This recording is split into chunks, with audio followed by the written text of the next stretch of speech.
Dear Sir, I'm most concerned about the destruction of tropical forests all over the world. And I would like to know what steps you're taking to phase out tropical timber from your store. And when I buy something from you, like a window frame or a new door, I would like to know where the wood comes Can you from. tell me, for example, how many of the things you're selling today come from tropical forests? Consumers everywhere are becoming more and more aware about the products they buy. It's an issue that's being taken very seriously by retail stores like the British Do-It-All chain. A lot of customers are beginning to ask questions, and I think we owe it to ourselves and also to our customers to ensure that we source our timber from well-managed sources. I think we have got to the point where we all have to contribute our little bit to the environment.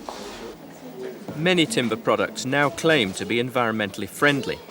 But what do such claims actually mean?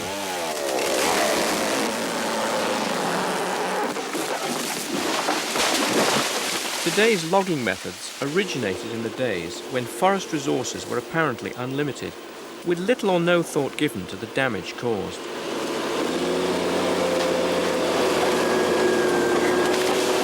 Although in many countries the forestry industry has increased in production in recent years, individuals have been replaced by large felling machines.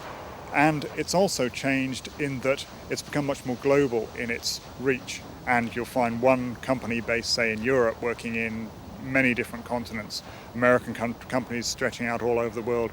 We're faced with seeing complete loss or almost complete loss of primary and old growth forests in some countries over the next 10 or 20 years. Many forests have been denuded completely, even in developed countries like Canada. For this is just as much a temperate forest problem. The crisis is worldwide. Forests are being destroyed wherever they occur as the Earth's natural vegetation, and the environmental implications are immense. Thailand is one country that's paying a heavy price for the almost total destruction of its natural forests.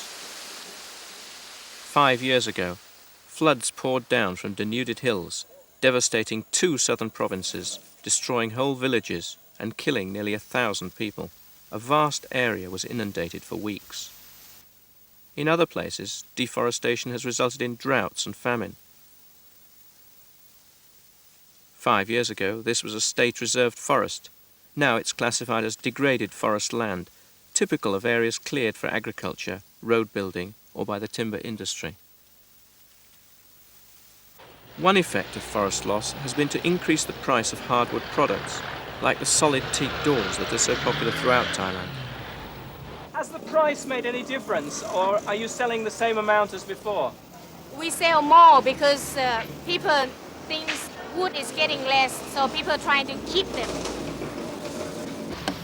Now you're still able to get teak today. Where does it come from? Mainly from northern part of Thailand. And of course some from Burma too, but we don't know how they get in. In fact, little or no teak these days actually originates in Thailand. Much of it comes in from Burma. The timber trucks travel mostly at night, since much of the trade is now illegal. These sawmills are on the Burmese side of the Salween River. Having denuded their own country, Thai companies are now engaged in the destruction of other people's forests in Burma, Laos, and Cambodia.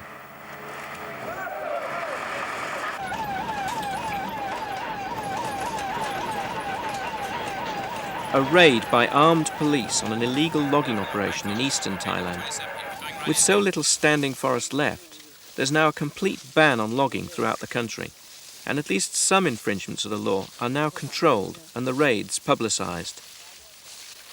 But then, most Thai companies now cut their timber in surrounding countries, where they can operate free of almost any constraints, legal or environmental. And so long as individual logs can't be traced, there's very little hope in controlling any aspect of the international trade in illegal timber. The destruction of easily accessible forests has led the international logging companies further and further afield, and some of the forests now under threat are among the most valuable and important still standing. This is Vela La Vela, one of the Solomon Islands in the Western Pacific, where many of the plants and animals are endemics. In other words, they occur nowhere else in the world. A few of these thousands of unique species have been celebrated on successive issues of stamps. Unfortunately, this official recognition hasn't stopped the forests being destroyed, with or without the permission of the rightful owners.